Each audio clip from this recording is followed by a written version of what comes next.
अस्सलाम वालेकुम जी, मैं ज़हीर शेख और आप देख रहे हैं डिस्कवर पाकिस्तान एक्सक्लूसिव। जैसा कि आपको पता है कि हम अपने स्टूडियो में हस्बे रवायत बहुत ही अच्छी अच्छी शख्सियात को मदऊ करते हैं और आज भी हमारे स्टूडियो में एक ऐसी शख्सियत मौजूद हैं जिन्होंने जिस शोबा में भी हाथ डाला वहाँ पर कामयाब हुई और उनका एक बहुत ही खूबसूरत तारुफ है, वो हैं उनके वालिद साहब, हमारे बहुत ही प्यारे लेजेंड रंगीला साहब। रंगीला साहब मरहूम जो है, उन्होंने पाकिस्तान फिल्म इंडस्ट्री के लिए बहुत खिदमात दी। उनकी कॉमेडी आज भी लोगों के लिए, जो नए लोग हैं उनके लिए बहुत ही अहमियत रखती है। आज हमारे स्टूडियो में उनकी बेटी मौजूद है फरादीबा, हम आपको उनसे मिलवाते हैं, उनसे बहुत सारी बातें करेंगे, यकीनन आप लोगों को बहुत अच्छा लगेगा। अस्सलाम वालेकुम मैडम।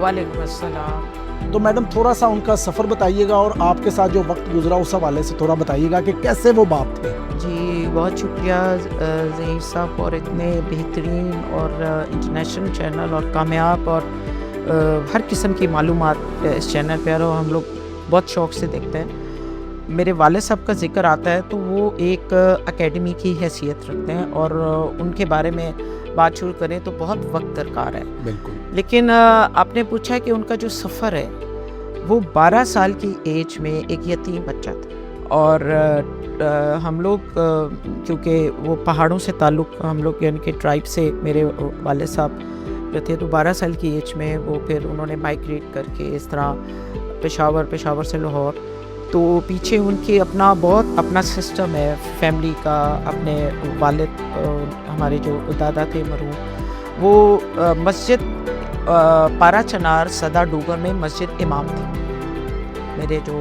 दादाजी थे, और उनकी अपनी एक हिकमत की किताब भी वहाँ पे लिखी है जो कि मैं जानने का प्लान है तो मैं लूँगी। आजकल आपको पता है जो पहाड़ों में जो डस्ट हो रही है तो वो हालात ख़राब हैं।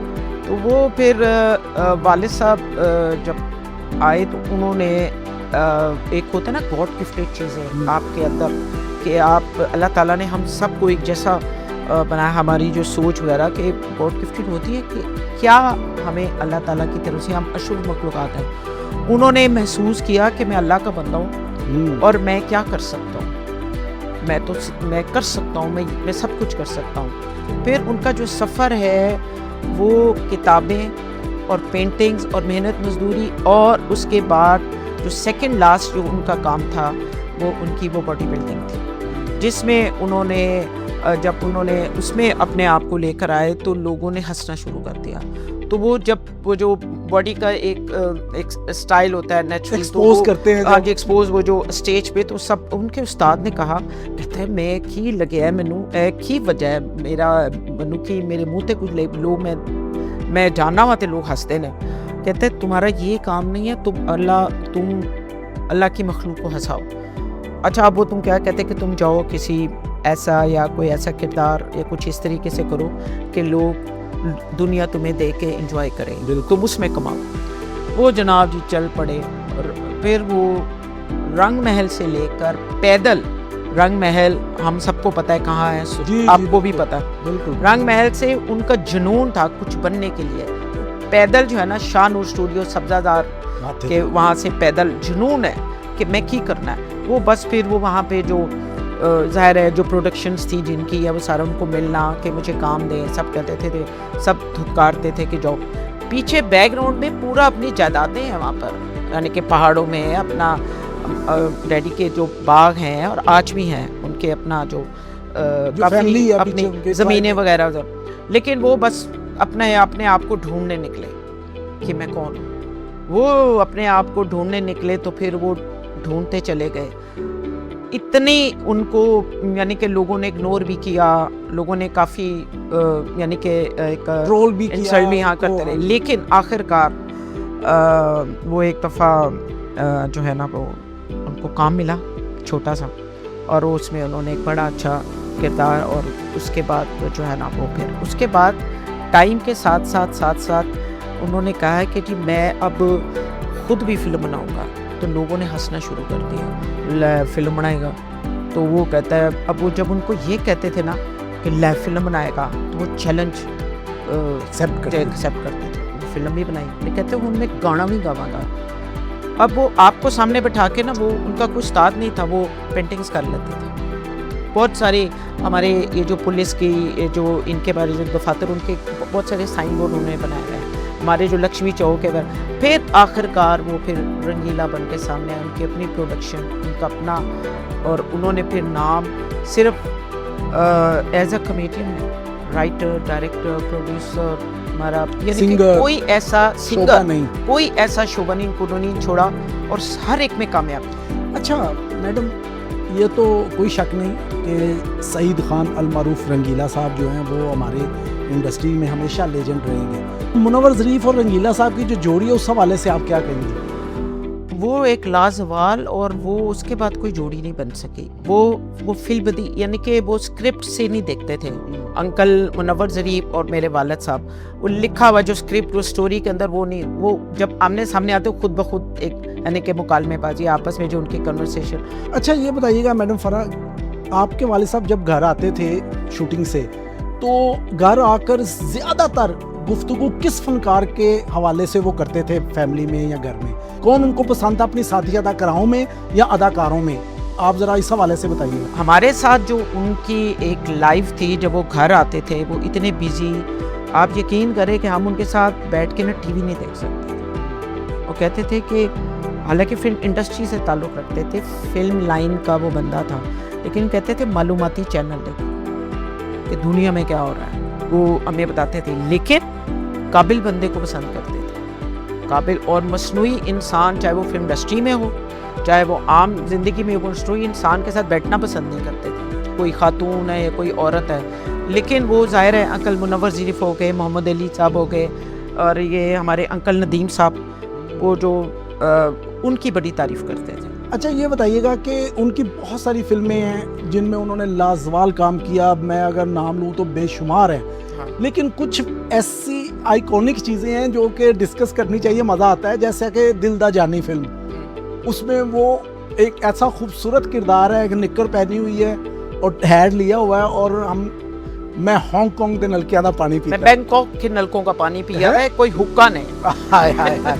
तो ऐसे उनके अगर किरदारों को देखे जाए तो जैसे वो जग बीती थी एक फिल्म, उसमें मैंने देखा कि वो शादीशुदा हैं और हीरो जो हैं अलाउद्दीन, उनकी बहन के साथ उनकी शादी है, तो हर सीन पे वो जो है ना बेहोश हो जाती है, और वो निकलते हैं सड़कों पे जैसा बंदा अपने हवास नहीं खो बैठता।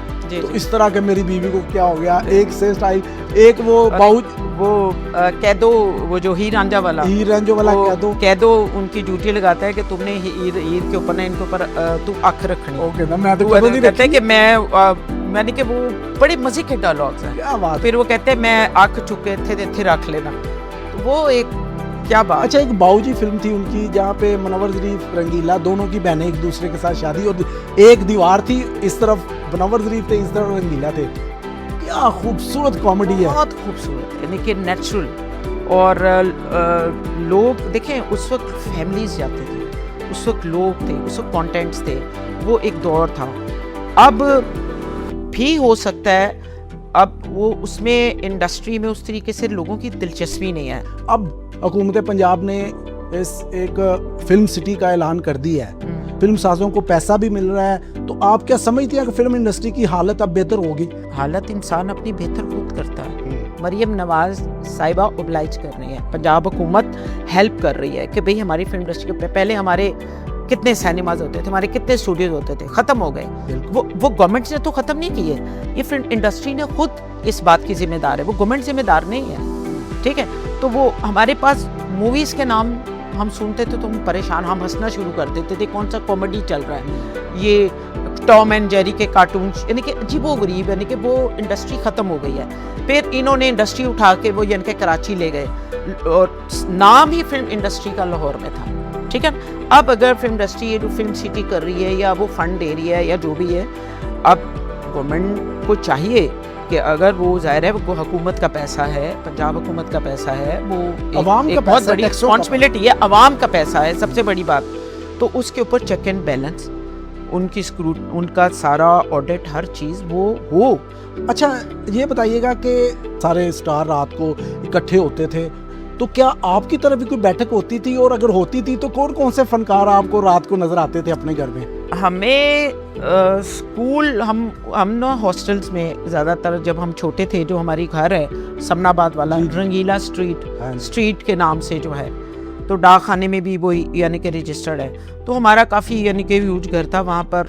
तो वहाँ पे हमारी मूवीज़ की वहाँ पे शूटिंग्स भी होती थी। तो वहाँ पर मुझे जो याद है ना, औरत राज, मैं स्कूल गोइंग थी, तो औरत राज मूवी तो हमने लाइव में जो है वो शूटिंग वहीद मुराद हाँ और मैं अच्छी और भी यानी कि गाए बगाए, हाँ नैयर सुल्ताना, वो मुझे आज तक याद है कि वो इतनी स्वीट, इतनी खूबसूरत, आप इतनी डिसेंट औरत, उन्होंने यानी कि इतनी डिसेंट लिबास में वो औरत थी, मुझे अभी तक वो मैं नहीं भूलती। और वालदा हमारी इतने बड़े बड़े पतीले डाल के ना, वो पूरा प्रोडक्शन का खाना हमारे घर में वो पीछे बनता था और वो सब लगे होते थे। वहीद मुराद साहब की औरत राज का वो सेट लगा था फानूस के ऊपर, उन्होंने ना ऐसे अपने जो है ना नी को ना हैंग कर दिया, तो वो ना वो सारा जो है ना सेट नीचे आ गया। तो वो फिर एकदम से, क्योंकि वो शीशे भी टूट गए, तो कहता कोई बात नहीं, रंगीला साहब का सेट है। तो मुझे वो, हम लोग ना क्या करते थे, रोशनदान थे हमारे, वो छोटे छोटे जो हमारे घर था, तो उसके अंदर हम लोग एक दूसरे के ऊपर खड़े होके ना, तो बारी बारी देखते थे कि कौन आया। तो वहीद मुराद साहब मुझे आज तक याद है। फरा जी बहुत अच्छा लग रहा है, तो यहाँ पर हम एक छोटा सा वक्फा ले लें। हाँ जी जी, तो नाजरीन यहाँ पर लेंगे हम एक छोटा सा वक्फा, हमारे साथ रहिएगा। Welcome back. हमारे साथ मौजूद हैं जी लेजेंड रंगीला साहब की बेटी फरादीबा साहिबा। फरा जी ये बताइएगा कि जब सियासत शुरू हुई तो आपके घर में, तो ये बताइएगा रंगीला साहब का क्या रिएक्शन था और उन्होंने कैसे इजाज़त दी? 2001 में जब ये लोकल बॉडीज़ का इलेक्शन हुआ, जब वो लोकल बॉडीज़ का, तो हम लोग ना जौहर टाउन जा चुके थे, समनाबाद से हम लोग जौहर टाउन शिफ्ट हो चुके थे। अब वहाँ से मेरा पॉलिटिकल कैरियर स्टार्ट हुआ था मेरा। तो हमारे घर में ना, क्योंकि मैं कोई एक आधी किसी एनजीओ में भी मेंबर थी, यानी कि आना जाना था, तो मेरे कुछ लोग जानते थे, वाले साहब के पास आए अदारों के, तो साढ़े बड़े लोग साढ़े बड़े वो रहेगा जी, इलेक्शन जो है ना आपकी बेटी को लड़वाने, किसी ने कहा कि इसकी बेटी सोशल है और ये सारा, वो जा रहे वो देख रहे थे, घूम रहे थे कि किसको ना काउंसलर वाले साहब ने कहे कि ये कहाँ से इलेक्शन लड़ सकती है। अब मुझे तो खैर डैडी ने अंदर बुला लिया, तो कहते हैं कि ये इसकी बात कर रहे हैं आप? तो कहते हैं कि जी इसकी बात कर रहे हैं। तो कहते हैं एक थो लड़ेगी इलेक्शन, एदे डब्बे चो एक ही वोट निकलेगा, भी मेरा। एनू तो किसी ने वोट ही नहीं पाना, ना इसको पता है कि इलेक्शन क्या है, पॉलिटिक्स क्या है, इसकी तो दुनिया और है, रंगों की दुनिया से ये खेलती है, ये कुछ कंप्यूटर पे कुछ काम। उन्हें कहा नीला साहब हमें आप चाहिए, हमने आपको जलसों में लेकर जाना, हमें ज़रूरत है, ठीक है, वोट्स के लिए। तो वो हम इसलिए हम चाहते हैं कि आपकी बेटी भी जो है ना उसमें पार्टिसिपेट करे, हम उसको काउंसलर करना चाह रहे हैं और वो आपकी वजह से जीतेगी। डैडी का इतना प्रेशर था कि मैं रात को ना, मैं सो रही हूँ और बेल की आवाज़ आती है और मैं कहती हूँ हेलो कौन, आगे से कहता है मैं वोट बोल रहा हूँ, तो आगे से मुझे वोट कह रहा है, मैं वोट बोल रहा हूँ। सुबह जब होती है तो मैं बाहर निकलती हूँ तो पुलिस मेरा रास्ता रोक लेती है, ये हकीकत में। तो कहते हैं मैडम मिठाई खिलाएं, तो मैंने कहा जी किस बात की? कहते हैं आप जीत गई हैं। अब सब मैं मशहूर हो गई कि फरादीबा तो जो है ना, वो मैं घर आके ना अपने वो गिनती थी, वोट गिनती थी कि मेरे कितने वोट हैं। मैं डैडी का डर लगा रहता था, यानी कि मैं समझती थी कि ये जितने घर में गई उन्हें सारे मेरे वोट, ये मेरे वोट हैं।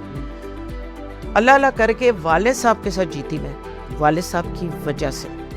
अब मैंने ना सियासतदानों को देखना शुरू कर दिया कि सियासतदान करते क्या है। एक दिन बहुत बड़ा नाम है, मैंने नाम नहीं लेना, उनके घर में बैठी हुई थी, नेशनल लेवल पे पॉपुलर है, तो मैं बैठी हुई थी, तो वो उनके घर, तो उनके ना मुलाजम आते हैं, कहते हैं सर आपको कोई मिलने आया, तो कहते हैं उनको बोलो मैं घर पे नहीं हूँ। मैंने कहा अच्छा पॉलिटिशियन ऐसे करते हैं? तो मैंने देखा अच्छा सियासतदान ऐसे करते। मैं घर आई, एक दिन मेरे साथ भी ये हुआ, तो मैं थकी भी आई थी, तो मेरी कामली कहती है मैडम बाजी तानू कोई मिलने आया। मेरी कमबख्ती थी कि डैडी घर पर थे। मैं जनाब जी, मैंने कहा उसको बोला मैं घर पे ना, मैं टांग पे टांग रख के बैठी हुई हूँ, मैं सोच रही हूँ मैं काउंसलर, मैं पॉलिटिशियन और चाय पी रही हूँ, टीवी देख रही हूँ। मेरे वालिद साहब बाहर गए, उस बंदे को रोका, भाई साहब वापस आए। तो तो उन्होंने देखा रंगीला साहब हाथ में लाया कि रंगीला साहब क्या हाल है, कहते हैं खैर सी तुसी आए सो, क्या करने आए थे? कहते जी मैं मैडम से, कौन सी मैडम? कहते जी हमारी जो काउंसलर साहब हैं आपकी बेटी, तो मैं मिलने आया था, तो वो मैंने ना स्टैंप लगवानी थी, वो हमारी काउंसलर्स की ना स्टैंप्स लगती थी शनाख्ती कार्ड्स पर और एडमिशन के लिए सारा, तो वो उसकी बेटी के ना 2 दिन रह गया था एडमिशन, 2-3 दिन, तो उसने स्टैंप्स लगवानी थी, तो बड़ा परेशान था। तो कहता है अच्छा आप स्टैंप्स लगवाने आए थे, तो क्या आपकी काउंसलर साहिबा आपको मिली? मेरे फादर ने उसको ये पूछा, उन्होंने कहा कि नहीं जी मैडम तो घर पे नहीं है। पता आपको मेरे फादर ने उसको क्या कहा? कहता है वो झूठ बोल रही है, घर पर है, अब वापस आए बैठे। मैंने रोना शुरू कर दिया, मेरा रो रो के, मैं कहा डैडी आपने तो मेरी सियासत ख़त्म कर दी, आपने मेरा कख नहीं छोड़ा, मैं बाहर किसी को मुंह दिखाने के काबिल नहीं। डैडी कह के लगा रहे। मेरी अम्मी ना डैडी को कहती थी शेर आगा, कहती शेर आगा, वो हिंद को में कहती थी शेर आगा, ए वत तने के कीता है मेरी धी दे नाल, मेरी धी नूं मेरी धी बाहर किस तरह जासी, क्या कीता है? अब डैडी हंस हंस के ना खामोश। डैडी कहते हैं हाँ मैं यही तो चाहता हूँ कि बाहर सियासत ऐसी करे कि किसी को मुंह दिखाने के काबिल रहे। आप उनकी बेटी थी, ठीक है, आपके भाई भी थे, लेकिन उनकी कोई भी औलाद फिल्म इंडस्ट्री में कामयाब ना हो सकी, ये जरा बताइएगा। पहली बात तो ये कि आप एक्टिंग की बात कर रहे हैं ना, तो एक्टिंग तो मैं कर रही हूँ, सियासत में। मेरी जो बड़ी बहन है वो CPA है, चार्टर्ड अकाउंटेंट है, वाशिंगटन DC गवर्नमेंट के अंदर, उधर अमेरिका में बहुत बड़ी पोस्ट पर है। आई लीव जो सबसे बड़ी बहन है। एक मेरा भाई मिस्टर पाकिस्तान, एक मेरा भाई एशियन बॉक्सर, मेरे जो बाकी जो मेरे बहन भाई हैं दूसरे, और बाकी जो एक मेरी बहन एक स्कूल में कोऑर्डिनेटर है, बहुत बड़ा स्कूल है लाहौर का। बाकी मैं सोशल वर्कर मैं अपने आप को कहती हूँ। एक सरकारी मुलाजमा थी, आई थिंक आयशा नाम था उनको, तो कहा जाता था कि ये ना रंगीला जी की बेटी हैं, और वो बड़े छापे मारती थी, और उनका ना आपको पता अखबारात में भी बड़ा छपा था। तो कोई क्या उनसे कोई रिलेशन था आपके वाले साहब का? मेरा एक स्टाइल होता था कि मैं काम के पीछे पड़ना है, मैं फिर जान नहीं छोड़ती थी, तो मेरा एक अपना स्टाइल था। तो लोग मुझे कहते थे कि ये बदमाश है, यानी कि ये गुस्से है, देखो लो बच्चों। वो जो थी ना आयशा, वो उनका स्टाइल, फिर उनके थोड़ी सी रिजेम्बलेंस, उनका स्टाइल ऐसा था। अब मैं आपको हकीकत बताती हूँ। तो हमारे एक मिनिस्टर हैं, उन्होंने कहीं इनका नाम कर दिया एवी रंगीले की बेटी की तरह लगती है। उस वक्त फिर जब ये आयशा साहिबा पॉपुलर, तो मेरी इनसे एक दफ़ा मैंने इनके ऑफिस वगैरह से भी रब्ता किया से, तो लोग मुझे, हर बंदा अदारे भी मुझे रब्ते करे, सारे कर रहे हैं। तो मुझे बहुत सारे लोग कहते हैं आपका नाम चल रहा है, चलता रहे, वो अभी तक चल रहा है। अभी भी मुझे बहुत सारे शहरों से कॉल जाती है, फरहद हिबा आप लग गई हैं। मैं कहा हो। फिल्म इंडस्ट्री ने रंगीला साहब को जितना कुछ दिया और आगे आपको ट्रांसफर हुआ, आप मुतमिन हैं उससे? जो उनसे मुझे जो ट्रांसफ़र हुआ ना, एहसास सबसे इम्पोर्टेंट है, चाहे वो कोई भी फील्ड हो। रंगीला अवार्ड अब कब करवा रही हैं आप? देखिए डैडी के नाम के साथ मैंने एक अदारा बनाया, ठीक है ना, रंगीला फाउंडेशन।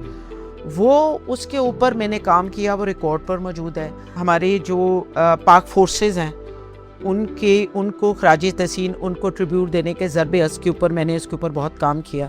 रंगीला फाउंडेशन के अंदर मैंने उनको खराज और उसके ऊपर वर्क किया। उनके सारा हम लोगों ने सर्वे किया कि कहाँ पर हमारे कौन से फ़ौजी जवान जो उनके साथ हुए। इसके अलावा रंगीला फाउंडेशन के प्लेटफॉर्म से हम रंगीला के नाम की किताब भी, जो कि बहुत जल्दी हम उसकी इनॉग्रेशन करेंगे। फिर इसके अलावा पाकिस्तान में जो डिज़ास्टर्स है उसके ऊपर भी काम हुआ है। अब इंशाल्लाह इस चीज़ को लेकर मैं इसको दोबारा आहिस्ता आहिस्ता, क्योंकि बड़े काम को करने के लिए दोबारा से उसको लाने के लिए इसको करेंगे, और इंशाल्लाह आप देखेंगे बहुत जल्दी कि हम ये जो अभी आपने बात की है उसको हम लेकर आएंगे बहुत जल्दी। बहुत अच्छा लगा आपसे बात करके। हमने अपने लेजेंड रंगीला साहब के बारे में बहुत सारी बातें की। यकीनन अभी भी बहुत सारी बातें बाकी हैं, लेकिन वक्त की कमी है, फिर इंशाल्लाह एक नशिस्त और रखेंगे। जी तो नाज़रीन, हमारे साथ मौजूद थी मैडम फरहद हिबा, जिन्होंने हमें बहुत सारी ऐसी खूबसूरत बातें अपने वालिद साहब के मुतालिक बताई। यकीनन आपको ये इंटरव्यू बहुत अच्छा लगेगा। हम इस तरह के और भी इंटरव्यू आपके लिए करते रहेंगे और आपको यूं ही महसूस करते रहेंगे। इसके साथ ही अपने होस्ट ज़हीर शेख को इजाज़त दीजिए। अल्लाह हाफिज़।